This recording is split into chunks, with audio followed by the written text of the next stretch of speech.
మంచి జరుగుతుందని చెప్పి ఈ సందర్భంగా తెలియపరుస్తున్నాను.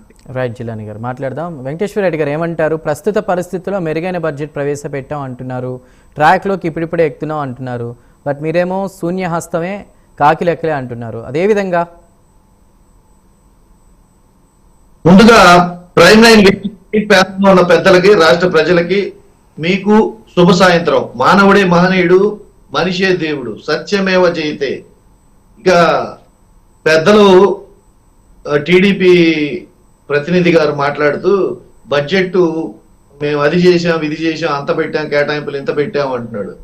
ఎవరైనా బడ్జెట్ కేటాయింపులు పెడితే గత బడ్జెట్ ని పోల్చి గత బడ్జెట్ తోటి ఎన్ని కేటాయింపులు జరిగినాయి, ఎంత యూటిలైజేషన్ జరిగింది, ఎంత అమలు జరిగింది, ఇప్పుడు బడ్జెట్ లో పెంచిన కేటాయింపులు ఏమని చెప్తారు. వాళ్ళు మాటి మాటికి గత ప్రభుత్వం అని వల్లెవేస్తున్నారు అంటే వీళ్ళు ఏం చేస్తున్నారో అర్థమవుతుంది. కూటమి ప్రభుత్వం మాట మీద నిలబడే నిబద్ధత లేదు, మేనిఫెస్టోని అమలు జరిపే కట్టుబాటు తత్వం లేదు, వాళ్ళకి చెప్పే మాటలో నిజాయితీ లేదు. వాళ్ళ విధానం ఎట్లా ఉంటదంటే మాటల్లో ఊపు, పబ్లిసిటీలో తోపు, అబద్ధాల్లో టాపు, బడ్జెట్ అంతా డూపు. ఇది వాళ్ళ విధానం. ఈ విధానంతో కాకి లెక్కలన్నీ వేసేసి మాట్లాడుతున్నారు. నేను ఒక మాట అడుగుతాను మిమ్మల్ని సూటిగా, మీ ద్వారా ప్రతినిధుల్ని సూటిగా అడుగుతాను. ఈ ప్రభుత్వాన్ని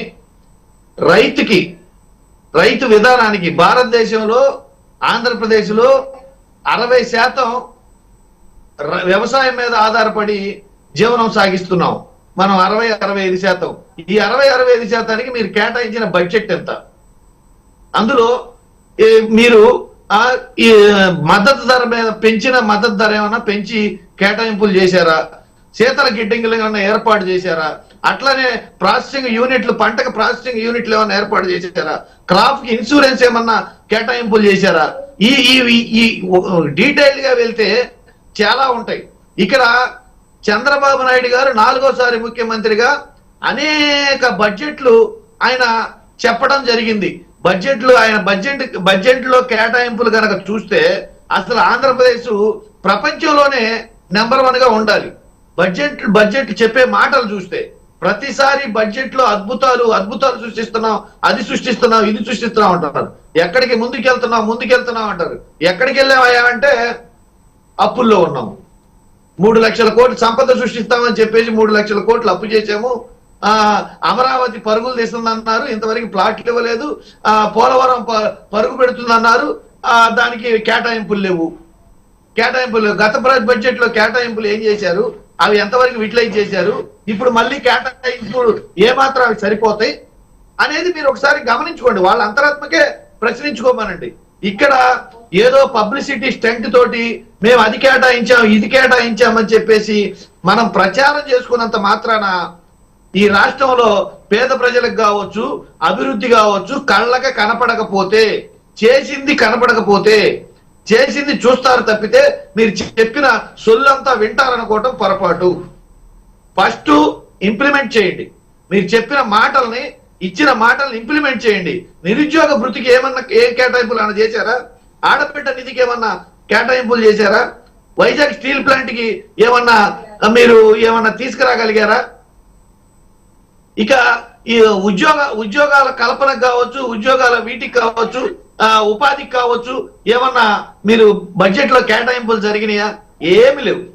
ఒక పుస్తకం పట్టుకొని ఫోటోలు దిగేసి దాని మీద ప్రచారం చేసేసి గ్లోబల్ పబ్లిసిటీ చేసి మళ్ళీ మరుసటి రోజు మళ్ళీ పాడిందే పాట, అదేదో సామెత అంటారు.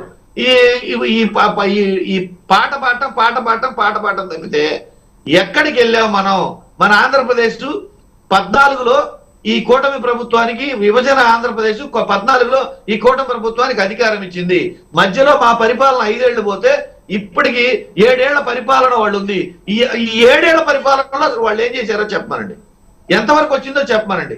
విధ్వంసం అని మాట్లాడుతున్నారు. అసలు మీరు అమరావతిలో ఒక్క ఇటుక పేర్చుంటే, ఒక్క ఇటుక శాశ్వత భవనం మీరు కట్టి ఉంటే దాన్ని మేము విధ్వంసం చేశామంటే సరిపోద్ది.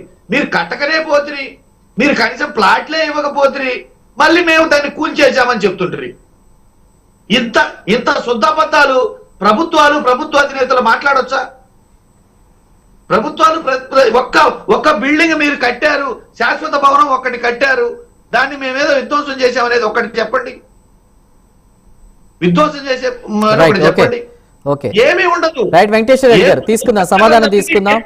విజయనగిరి శ్రీనివాసరావు గారు ఏం చెప్తారండి? చాలా అంటే వెంకటేశ్వర రెడ్డి గారు చాలా మాట్లాడారు. సో వ్యవసాయం నుంచి ఎక్కువ